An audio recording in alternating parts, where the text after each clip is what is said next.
میں نے تفصیلاً ساری بات اسے بتا دی اور یہ بھی بتا دیا کہ وہ ضد پکڑ کے بیٹھی ہیں کہ جلدی سے جلدی تم اپنے والدین کو ہمارے گھر بھیجو۔ واٹ، ایسا کیسے ہو سکتا ہے؟ میرا مطلب ہے کہ ابھی میری پڑھائی مکمل نہیں ہوئی۔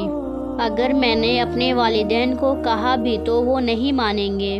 اس نے سب سننے کے بعد جواب دیا، جاسم حالات کو سمجھو، میں یہ نہیں کہہ رہی کہ ابھی بارات لے آؤ۔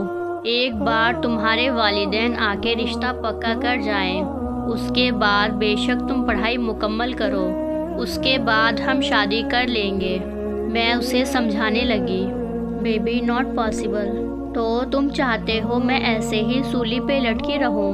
میں غصہ ہوئی، یار تم تو غصہ کر رہی ہو، میری حالت بھی تو سمجھو، کسی طرح ٹالو اپنی آپی کو۔ ایسی صورت میں جب وہ تمہیں میرے ساتھ رات کے آخری پہر میں دیکھ چکی ہیں اور تم کہہ رہے ہو میں انہیں ٹال دوں۔ سنو، مجھے سوچنے کا وقت دو، میں رات تک تمہیں بتاتا ہوں۔ یہ کہہ کے اس نے کال کٹ کر دی۔ میں موبائل اسکرین پر نظر جمائے سوچ میں ڈوب گئی۔ امی نیچے آوازیں دے رہی تھی۔ میں جلدی سے نیچے پہنچی۔ ہمارے خاندان میں ریت تھی کہ ولیمے کے بعد لڑکی والے دلہن اور دولہا کو اپنے گھر لے آتے ہیں۔ میں سمجھی کہ امی نادیہ آپی کے سسرال جانے کی تیاری کر رہی ہوں گی، اس لیے آوازیں دے رہی ہیں، لیکن نیچے پہنچ کے پتہ چلا کہ نادیہ آپی کی ساس کا فون آیا کہ ہم لوگ آج ان کی طرف صرف ولیمے کے لیے آئیں، لیکن دولہا دلہن کو ساتھ نہیں لے جانے دیں گی، کیونکہ ان کے خاندان میں منگل کا دن اس کام کے لیے منحوس مانا جاتا ہے۔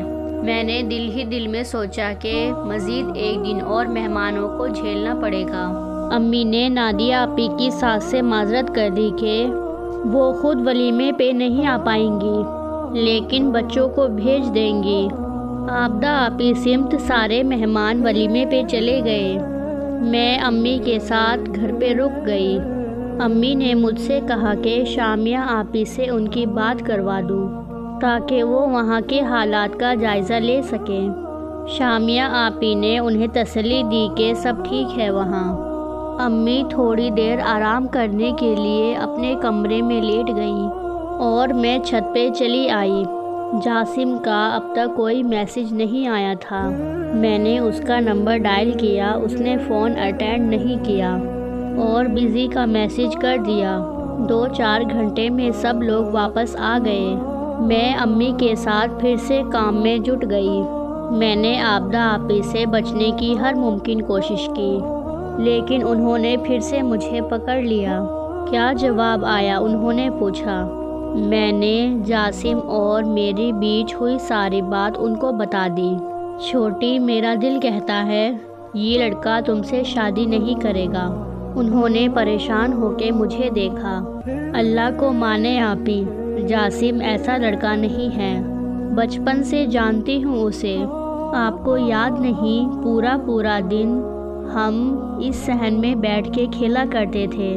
میں نے انہیں تسلی دی، بچپن اور جوانی میں بہت فرق ہوتا ہے، تم ابھی نہ سمجھو، حالات کو نہیں سمجھتی، لوگوں کی پہچان نہیں ہے تمہیں۔ وہ کسی صورت مطمئن نہیں تھی۔ مجھے اللہ کی ذات پہ پورا بھروسہ ہے، میرے ساتھ کچھ برا نہیں ہوگا۔ اللہ کرے ایسا ہی ہو جیسا تم کہہ رہی ہو، انشاءاللہ۔ لیکن میری بات دھیان سے سن، اگر اسے اپنے گھر والوں کو منانے کے لیے وقت چاہیے، ہم اسے 1 مہینے کا وقت دیتے ہیں، لیکن اس سے زیادہ نہیں۔ اور ہاں، میں تمہیں بھی سختی سے تاکید کر رہی ہوں کہ اس پہ زیادہ وقت برباد مت کرنا۔ میں امی کو پریشان نہیں کرنا چاہتی، اس لیے یہ بات اپنی حد تک رکھ رہی ہوں۔ 1 مہینے تک اگر اس کی طرف سے کوئی جواب نہ آیا تو میں خود امی سے کہہ دوں گی کہ تمہارا رشتہ جلدی سے ڈھونڈے۔ میں تمہیں اس کے پیچھے زندگی برباد نہیں کرنے دوں گی۔ انہوں نے اپنا فیصلہ سنا دیا اور مجھے تسلی ہوئی کہ 1 مہینے کا وقت تھا ہمارے پاس۔